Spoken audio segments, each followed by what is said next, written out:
Segala puja dan puji hanya milik Allah Jalla fi'ula. Salawat dan juga salam kita hadiahkan kepada Rasul kita Nabi besar Muhammad sallallahu alaihi wa ala alihi wa sahbihi wasallam. Ma'asyiral muslimin, jamaah salat subuh yang dimuliakan Allah subhanahu wa ta'ala, sebagai faedah di pagi hari ini kita akan membahas tentang pahala besar bagi seorang wanita di bulan Ramadan. Artinya risalah ini khusus bagi para wanita. Antum bisa menyampaikan kepada istri-istri antum yang punya istri, atau kepada orang tua, atau kepada saudari, bahwa ada pahala besar bagi mereka di bulan Ramadan. Ma'asyiral muslimin yang dimuliakan Allah subhanahu wa ta'ala, kalau kita perhatikan, kita kaum laki-laki, ada satu tanggung jawab bagi kita untuk mencari nafkah, dan itu pahala yang sangat besar dibandingkan sedekah kepada orang lain. Maka sedekah kepada keluarga jauh lebih besar lagi. Tapi bagi kita laki-laki yang bekerja, ada waktu istirahat. Kita lihat mungkin para pekerja di pemerintahan, dalam satu pekan itu ada mungkin 1-2 hari mereka beristirahat. Tapi kaum wanita itu tidak ada istirahatnya. Mereka bekerja setiap hari. Bagaimana kita lihat lelahnya mereka, mulai menyapu, kemudian mengepel, memasak lagi, kemudian mencuci, perkakas dapur lagi. Bagi yang punya anak, apalagi masih bayi, ngurus bayinya lagi. Belum ngurus kita para suami. Belum lagi mereka juga punya hak kepada Allah subhanahu wa ta'ala. Mereka juga harus sholat 5 waktu. Apalagi di bulan Ramadan, mereka juga tarawih, mereka juga puasa. Lelah kita perhatikan kaum wanita itu dibandingkan kita laki-laki. Tetapi lelahnya mereka itu berpahala besar kalau seandainya para wanita itu cerdas, di mana seluruh pekerjaan dan lelahnya mereka dalam rumah tangga itu memang diniatkan karena Allah subhanahu wa ta'ala, bukan dianggap aktivitas biasa. Kalau hanya sekedar dianggap aktivitas biasa, karena itu memang sudah tugasnya wanita, yang nggak dapat apa-apa. Tapi kalau seandainya lelahnya mereka, nyapunya mereka, ngepelnya mereka, masaknya mereka, melayaninya mereka kepada suami-suami mereka, mengurusnya mereka kepada anak-anak, dan begitu seterusnya, itu diniatkan karena Allah subhanahu wa ta'ala, maka semuanya akan menjadi pahala. Sampaikan kepada mereka, semuanya akan jadi pahala besar. Lebih-lebih kalau seandainya itu dilakukan di bulan Ramadan. Coba bayangkan kalau seandainya dalam satu keluarga itu jumlahnya banyak. Di sana ada suaminya, kemudian ada anak-anaknya, mungkin ada yang punya anak 3, 4, 5, 6, 7 sampai 10 umpamanya. Atau mungkin ada beberapa keluarga yang ikut tersangkut juga di rumah kita. Kemudian istri kita, ibu kita memasakkan untuk kita untuk berbuka puasa. Berapa pahala yang akan didapat seorang wanita coba?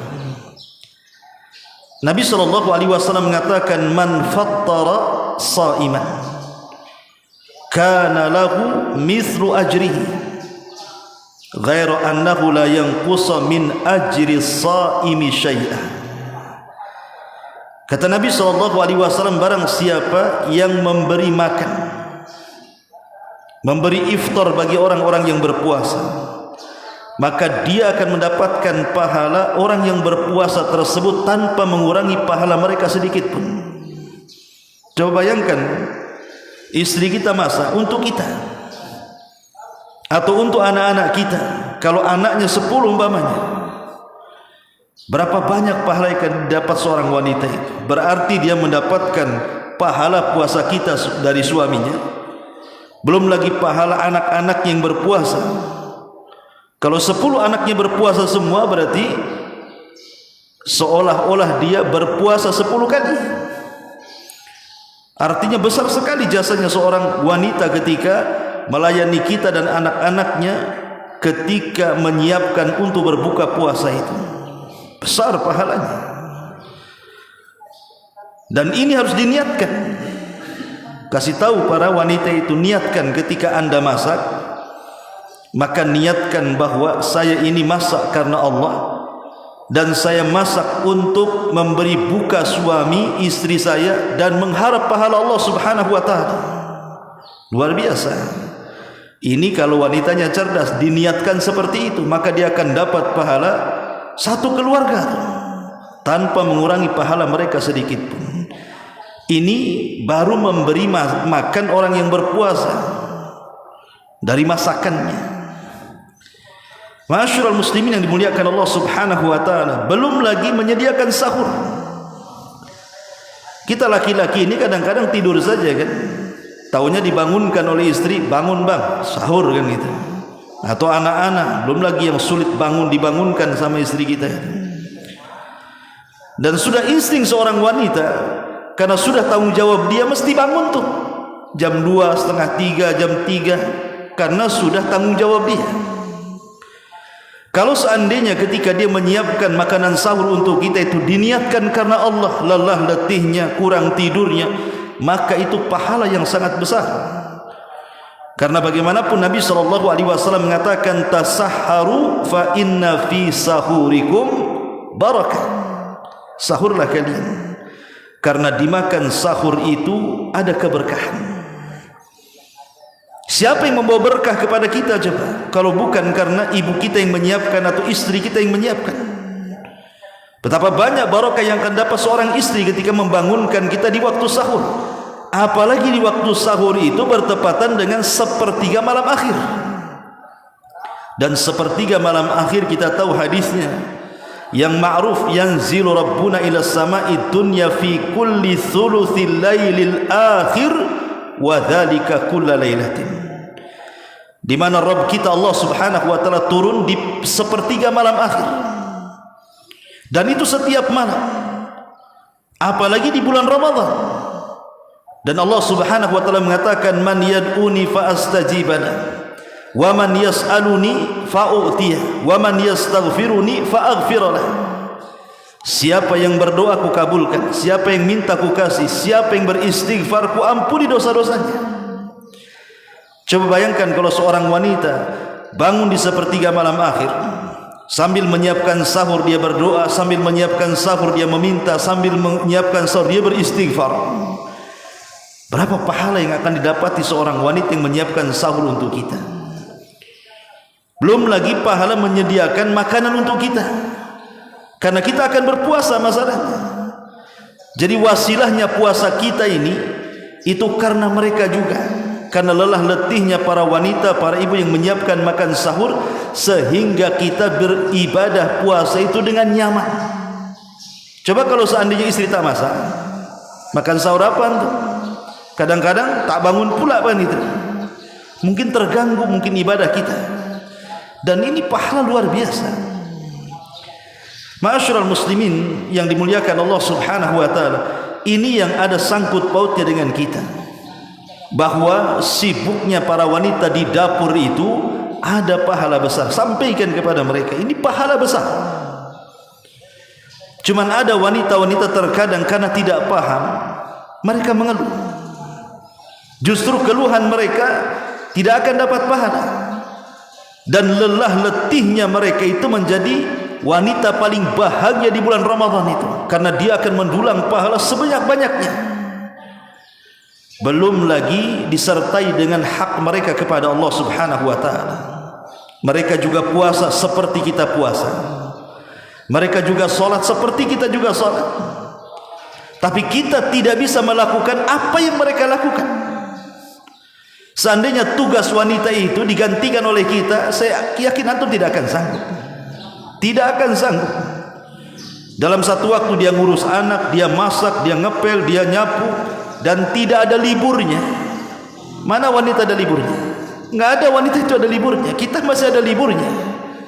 Hari Ahad mungkin kita libur ya, bagi yang di pemerintahan bisa tidur nyenyak. Tapi mereka tidak ada liburnya. Ma'asyiral muslimin yang dimuliakan Allah Azza wa Jalla.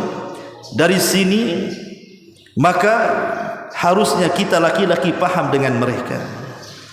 Makanya para ulama menasihatkan, tolong bagi para suami, kalau sudah 10 akhir Ramadan, kalau 10 akhir Ramadan, ringankan tugas mereka. Mereka sudah lelah dari awal Ramadan sampai 20 hari. Kemudian sebentar lagi kita akan masuk 10 akhir Ramadan. Ringankan tugas mereka. Sebagaimana kita juga menginginkan mendapatkan malam Lailatul Qadar, istri kita juga sama, ingin mendapatkan Lailatul Qadar. Coba bayangkan kalau tugas para istri itu sama saja dari awal Ramadan sampai akhir Ramadan, lelahnya, letihnya. Kemudian sama-sama tarawih dengan antum, antum khusus tarawihnya, istri antum nguap-nguap lah kan itu, kelelahan. Ya, ringankan mereka, jangan terlalu menuntut kepada mereka. Artinya tugasnya itu kalau tidak bisa dihilangkan 100%, ya minimalnya diringankan. Mungkin ya kalau sekarang kan bisalah kita meringankan mereka, contoh saja menyuci pakaian. Nah, sekarang sudah ada laundry. 10 hari terakhir itu laundrykan saja biar dia enggak lelah. Atau bantu juga menyapu di 10 terakhir Ramadan itu, supaya ketika malamnya menghidupkan malam itu sama-sama tak ngantuk kan itu, sama-sama tak lelah, sehingga satu keluarga mendapatkan Lailatul Qadar. Ini kadang-kadang banyak suami yang tidak berakal kan begitu, membiarkan istrinya ya diberikan tugas sebagaimana tugas mereka. Maka ringankan minimal di 10 terakhir, masa setahun sekali kan, setahun sekali 10 hari saja. Bebaskan mereka dari tugas-tugas itu, minimalnya ringankan, supaya sama-sama bisa khusyuk beribadah kepada Allah Subhanahu wa taala. Ma'asyiral muslimin yang dimuliakan Allah Subhanahu wa taala. Bagaimana bagi para wanita yang haid? Mereka banyak pantangan-pantangan ibadah. Maka wanita-wanita haid juga sebenarnya bisa melakukan aktivitas yang tidak ada larangan dengan kehaidan.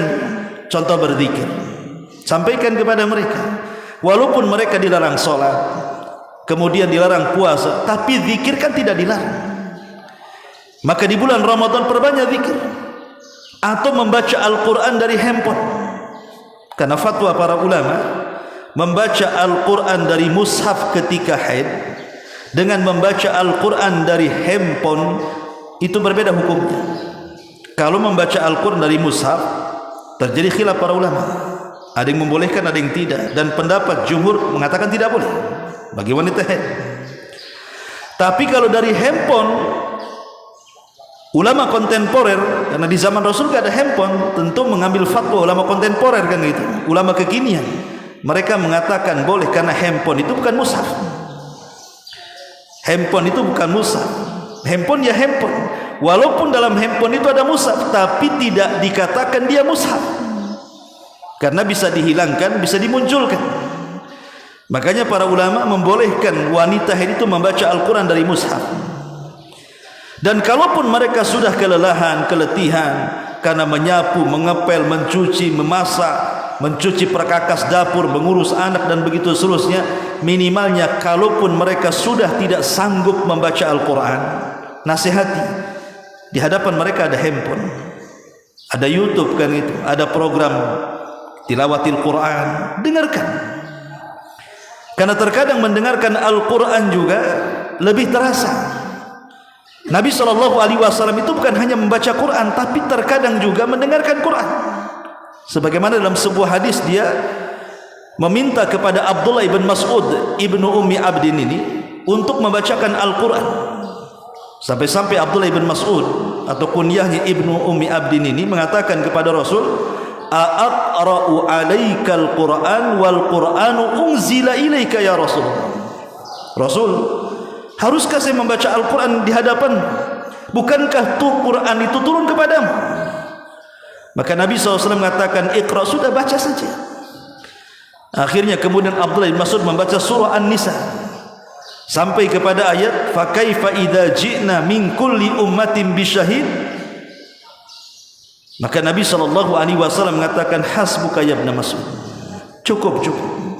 Abdullah bin Mas'ud melihat Nabi SAW pun menangis dan tangisannya membasahi janggutnya. Kenapa? Karena ayat itu menyinggung dirinya. Fa kaifa idza ji'na min kulli ummatin bisyahid wa ji'na bika biha wa ji'na, gimana Ustaz? Wa ji'na bika fa kaifa idza ji'na min kulli ummatin bisyahid wa ji'na bika biha ulai syahida. Ya. Bagaimana kalau seandainya kami datangkan pada tiap-tiap umat ini seorang saksi, dan engkau akan menjadi saksi bagi mereka. Ketika ayat ini menyinggung Nabi SAW, Rasul langsung menangis dan mengatakan, hasbuk, cukup. Syahidnya adalah Nabi mendengarkan bacaan Al-Quran. Jadi kalau lelah letih karena aktivitas pekerjaan para wanita, bisa mendengarkan Quran ataupun mendengarkan ceramah-ceramah. Yang jelas lewatnya bulan Ramadan itu jangan terlewatkan begitu saja. Bisa berzikir, memperbanyak solawat, memperbanyak istighfar, mendengarkan kajian di YouTube, mendengarkan murattal dan begitu seterusnya. Dan itu juga pahala tersendiri. Jadi sebenarnya wanita dan laki-laki itu sama-sama mendulang pahala besar di bulan Ramadan. Bagi wanita ada amalan khusus bagi mereka, sebagaimana kita laki-laki juga ada amalan khusus. Oleh karena itulah ma'asyiral muslimin yang dimuliakan Allah Azza wa Jalla, sampaikan kepada istri-istri kita bahwa di dapurnya, lelah letihnya mereka di dapur itu ada pahala besar, dan semua akan dicatat di hadapan Allah Subhanahu wa taala, dan semua ada balasan. Al jazaa'u min jinsil amal. Semua balasan itu sesuai dengan pekerjaannya, tergantung niatnya. Innamal a'malu binniyat. Amal itu ditentukan dengan niatnya. Wa innamal likulli imri'in ma nawa. Dan dibalas dan tidaknya sebuah amal juga ditentukan niatnya. Maka sampaikan kepada mereka, luruskan niat di bulan Ramadan, bahwa lelahnya letihnya kalau diniatkan karena Allah, insya Allah semua berpahala. Karena memang dalam kehidupan ini kan ada waktu-waktunya orang itu semangat, ikhwan. Makanya kata Abdullah bin Mas'ud radhiyallahu anhu, dia mengatakan apa? Manusia itu ada waktu ikbal, ada waktu idbar. Ada waktu orang itu semangat, Iqbal namanya. Hati ini melihat ibadah itu semangat sekali. Ya baca Quran semangat, ya sholat malam semangat, berzikir semangat. Ada waktu-waktunya orang itu bersemangat luar biasa. Tapi ada waktu-waktunya idbar, futur. Orang itu malas sekali, baca Quran malas, sholat juga malas kan itu. Begitulah manusia, kadang semangat, kadang tidak. Makanya Rasul mengatakan, likulli surratin fatrah walikulli fatratin surrah. Setiap kesemangatan itu ada fatrahnya, ada futurnya, dan setiap futur itu juga ada semangatnya. Tetapi Rasul mengatakan, faman kanat fatratuhu ila sunnah faqad ihtada. Barang siapa yang ketika futurnya diarahkan kepada sunnah, maka dia akan dapat pahala. Tapi kalau ketika futurnya diarahkan kepada selain sunnah, kepada maksiat kepada Allah Azza wa Jalla, halaka, pasti dia hancur. Minimalnya kalau kita sedang futur, jauhi maksiat gitu saja. Kalaupun kita tidak ibadah, jangan sampai kemudian ketika kita futur sudah tidak ibadah, masuklah maksiat. Kalau bisa, waktu-waktu futur itu, sekalipun kita tidak beribadah kepada Allah, jauhi maksiat kepada Allah Azza wa Jalla. Makanya Nabi SAW mengarahkan seperti itu. Maka bagi kaum wanita juga sama. Kalau ada waktu lelahnya, waktu capeknya, minimalnya jangan bermaksiat. Dengan cara apa? Mengeluh. Kan wanita-wanita yang tidak berakal kadang-kadang mengeluh kepada suaminya karena lelahnya, letihnya dan begitu seterusnya. Suaminya pula tak punya pengertian. Nah, kalau lelah letihnya kemudian dikeluhkan, maka hilang pahala lelahnya, hilang pahala letihnya. Oleh karena itulah maka sampaikan banyak pahala besar yang akan didapati para wanita di bulan Ramadan. Mungkin ini yang bisa sampaikan dalam manfaatnya. Subhanaka wa bihamdika asyhadu an la ilaha illa anta astaghfiruka wa atubu ilaik. Allahu taala alam. Assalamualaikum warahmatullahi wabarakatuh.